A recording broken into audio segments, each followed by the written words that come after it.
মাম্মাম চিংড়ি মাছ এনেছো, কি হবে? এই তো পটল দিয়ে করব, চিংড়ি পটল। হ্যাঁ, কেন ভালো কিছু করো না? আরে ভালো কিছু মানে কি, কিছু তো বল একটা। এই তো ডাব আছে, গাছের ডাব, আর তাহলে ডাব চিংড়ি করো। ডাব চিংড়ি? হ্যাঁ। আচ্ছা দেখছি, আগে চিংড়ি মাছগুলো পরিষ্কার করি, নাহলে পেটে ব্যথা হবে। ওই যে কালো কালো সিরগুলো থাকে না, ওগুলো ফেলে নিই, নাহলে কিন্তু পেটে ব্যথা হবে। তারপরে আমি বানাচ্ছি, একটু তো টাইম লাগবে, দাঁড়াও। বাবু অনেক দিন থেকেই বলে ডাব চিংড়ি করো। কালকেই ওর পাপার ডাব পেরেছে, ওই যে কর্তামশাই ডাবটা ছাড়িয়ে দিচ্ছে, আর বাবু ওই যে শ্বাসগুলো বার করছে, দেখতে পেয়েছো বন্ধুরা? ও হচ্ছে শ্বাসগুলো বের করে দিচ্ছে। ও পুরোটা পারলো না, এবার আমি করছি, ভালো করে ঘুটিয়ে নিচ্ছি।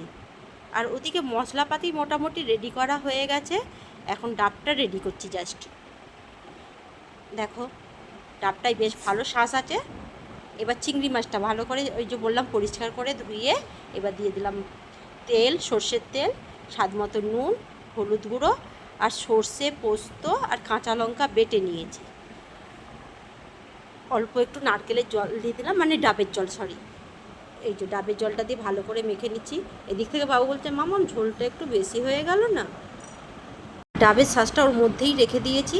এদিকে আমি ওই একটা নরম নারকেল কুড়িয়ে নিয়েছিলাম, আর স্বাদ মতো একটু চিনি দিলাম। এই নারকেল কোড়াগুলো দিচ্ছি, নারকেলটা একদমই নরম। এবার দেখো ডাবের মধ্যে ঢুকিয়ে দিচ্ছি সব চিংড়ি মাছগুলো। বাবু চিংড়ি মাছ খেতে ভীষণ ভালোবাসে। আর এদিকে ডাবটাও পাড়া হয়েছে গাছের, প্রথম ডাব ডাবের মধ্যে ভরে দিলাম। এবার ডাবের মুখটা বন্ধ করে দিতে হবে। প্রথমে ওই যে কাটা অংশটা দিয়ে দিলাম উপরে, তারপরে আটা দিয়ে ভালো করে মুখটা সিল করে নিচ্ছে।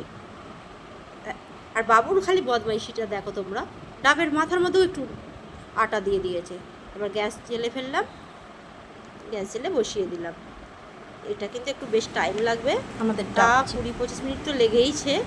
এবার খাওয়ার পালা। ডাব চিংড়ি ডাবের কালার পুরো চেঞ্জ হয়ে গেছে, অনেকটা সময় ওভেনের মধ্যে ছিল, গরমও আছে বেশ, জাস্ট নামিয়েছি তো তাই গরমটা আছে। এবার খুলছি, গরম গরম বাবু বলছে আমি খুলবো। ওয়াও কি সুন্দর হয়েছে, একটা দারুণ স্মেলও আসছে, আর নারকেলগুলো দেওয়ার কারণে তো বেশ ভালো হয়েছে। হ্যাঁ বেরোচ্ছে চিংড়ি মাছ, আমাকে দেবে না, ও বের করবে। হাতের উপর দিয়ে দিয়েছে। রে বাবু চিংড়ি মাছ বের করতে করতে তো খাওয়াও, খেয়ে ফেললি তো চিংড়ি মাছ। কেমন হয়েছে বল বন্ধুদের? খুব সুন্দর হয়েছে, ভালো টেস্ট হয়েছে, আর মিষ্টিও হয়েছে অনেকটা, খুব ভালো লাগে। মাম্মাম এটা কিন্তু আবার বানাবে, আর তোমরাও